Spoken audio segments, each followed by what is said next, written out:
अपनी आंखें बंद करो और भगवान की कल्पना करो। तुम्हें क्या दिखता है? क्या तुम्हें बादलों में एक पिता जैसा रूप दिखता है?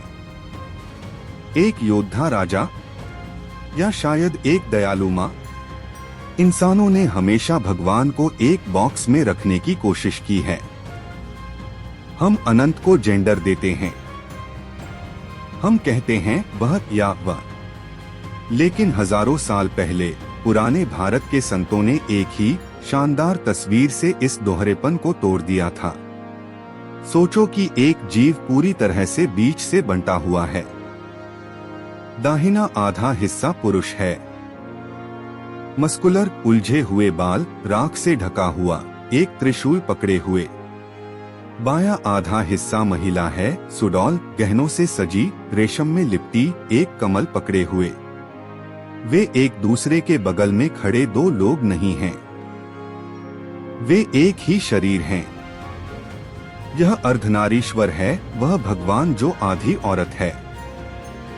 यह हिंदू धर्म के सबसे जटिल और सुंदर प्रतीकों में से एक है। यह जेंडर, बायोलॉजी और स्पिरिचुअलिटी के बारे में हमारे विचारों को चुनौती देता है।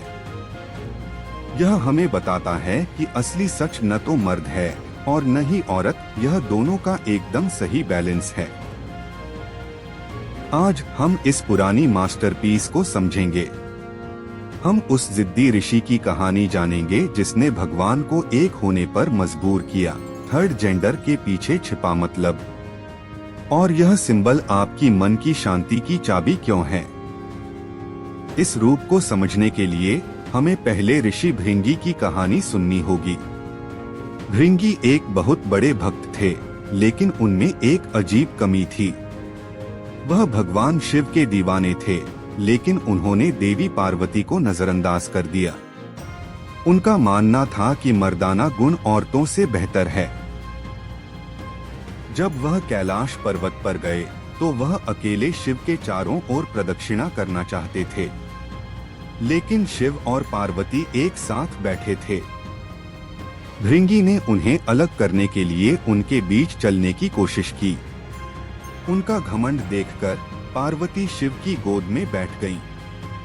भृंगी ने हार न मानते हुए उनके बीच उड़ने के लिए खुद को एक पक्षी बना लिया। खुश होकर और उसे सबक सिखाने के लिए भगवान शिव ने अपना शरीर पार्वती में मिला दिया। उनके शरीर का बायां हिस्सा पार्वती का हो गया। वे अर्धनारीश्वर बन गए। उनके बीच कोई जगह नहीं बची। ऋषि कंफ्यूज हो गए। उन्होंने खुद को एक भृंगी का मतलब भृंग होता है में बदल लिया और उन्हें अलग करने के लिए उनकी छाती में छेद करने की कोशिश की। आखिर में पार्वती ने उन्हें श्राप दिया कि उनका सारा मांस और खून निकल जाएगा। शरीर के वे हिस्से जो माने दिए थे वह एक कंकाल बनकर रह गए, खड़े नहीं हो पा रहे थे। उन्हें अपनी गलती का एहसास हुआ। फेमिनिन एनर्जी, शक्ति के बिना स्ट्रक्चर शिव ढह जाता है।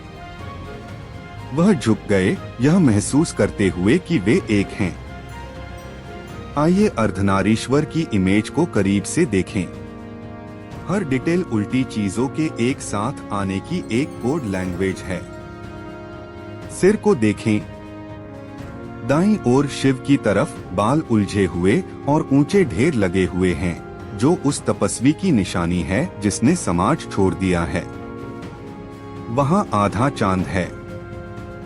बाईं ओर पार्वती की तरफ बाल अच्छी तरह से कंघी किए हुए हैं और फूलों से सजे हुए हैं, जो समाज को अपनाने वाले गृहस्थ की निशानी है। शरीर को देखें। पुरुष का आधा हिस्सा भस्म, पवित्र राख से ढका हुआ है, जो अहंकार के नाश और जीवन के अंत को दिखाता है। महिला का आधा हिस्सा कुमकुम और हल्दी से लिपटा हुआ है, जो जीवन शक्ति, फर्टिलिटी और जीवन की शुरुआत को दिखाता है। हाथों को देखो। पुरुष के हाथ में त्रिशूल या कुल्हाड़ी है। यह विनाश और बचाव की शक्ति है। महिला के हाथ में कमल या आईना है। यह सृजन और सुंदरता की शक्ति है। यह विजुअल कंट्रास्ट हमें एक गहरा सबक सिखाता है। पूरा होने के लिए आप सिर्फ एक मजबूत योद्धा शिव नहीं हो सकते और न ही आप सिर्फ एक कोमल प्रेमी शक्ति हो सकते हैं। आपको दोनों होना चाहिए।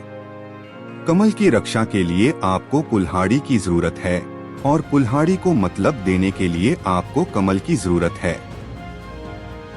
पौराणिक कथाओं से परे अर्धनारीश्वर सांख्य योग के मूल दर्शन को दिखाते हैं। ब्रह्मांड दो असलियतों से बना है, पुरुष आत्मा और प्रकृति पदार्थ। शिव पुरुष हैं, वे मौन साक्षी हैं, वे चेतना हैं, वे वह स्क्रीन है जिस पर फिल्म चलती है। शक्ति प्रकृति है, वे नेचर हैं, वे एनर्जी हैं, वह खुद एक मूवी है। एक बीज की कल्पना करें, उसके अंदर पेड़ बनने की क्षमता छिपी है, वह शिव है। लेकिन मिट्टी, पानी और सूरज की रोशनी जो उसे उगाती है, वह शक्ति है। अर्धनारीश्वर दिखाते हैं कि ये दोनों अलग नहीं हैं। मैटर बस कंडेंस्ड एनर्जी है, एनर्जी बस एक्टिव मैटर है। पश्चिम में साइंस इस नतीजे पर 20वीं सदी में आइंस्टीन के EMC के साथ पहुंचा। मास, शिव और एनर्जी, शक्ति अलग अलग रूपों में एक ही चीज हैं। पुराने ऋषियों ने इस इक्वेशन को एक ऐसे देवता के रूप में देखा जो आधा मैटर और आधा एनर्जी है। वे हमें बता रहे हैं क्रिएटर और क्रिएशन एक हैं। डांसर और डांस को अलग नहीं किया जा सकता। यह सिंबल सिर्फ आसमान में देवताओं के बारे में नहीं है, यह आपके बारे में है। कार्ल जंग के नेतृत्व में मॉडर्न साइकोलॉजी एनिमा और एनिमस की बात करती है। जंग का मानना था कि हर आदमी की अंदर की पर्सनैलिटी औरत जैसी होती है और हर औरत की अंदर की पर्सनैलिटी मर्द जैसी होती है। अर्धनारीश्वर एक हेल्दी इंसान का परफेक्ट साइकोलॉजिकल मॉडल है। अगर कोई आदमी अपनी अंदर की शक्ति, अपनी भावनाएं, इंट्यूशन और नरमी को मना करता है तो वह टॉक्सिक, सख्त और गुस्सैल हो जाता है। अगर कोई औरत अपने अंदर के शिव, अपने लॉजिक, पक्का इरादा और आजादी को मना करती है तो वह निर्भर और कमजोर हो जाती है। स्पिरिचुअल ग्रोथ का मकसद अपने अंदर इन दोनों साइड्स को एक जैसा करना है। जब आप अर्धनारीश्वर को देखते हैं तो आप ज्ञान की हालत देख रहे होते हैं। ज्ञान का मतलब सुपरमैन बनना नहीं है, यह एक पूरा इंसान बनना है।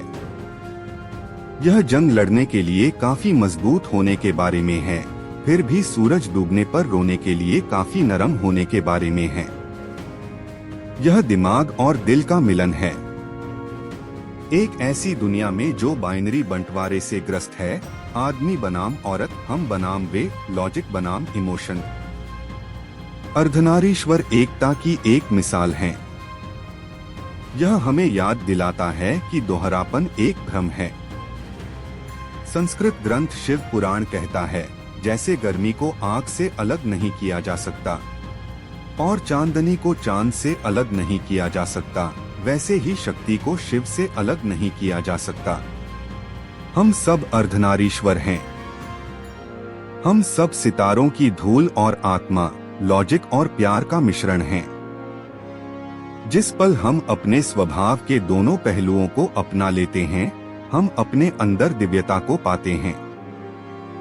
अद्भुत सत्य की इस यात्रा को देखने के लिए धन्यवाद। अगर इस वीडियो ने आपका दिमाग खोल दिया है तो कृपया लाइक और सब्सक्राइब करें। आगे हमें कौन सा और हिंदू प्रतीक समझना चाहिए, हमें कमेंट्स में बताएं। नमस्ते।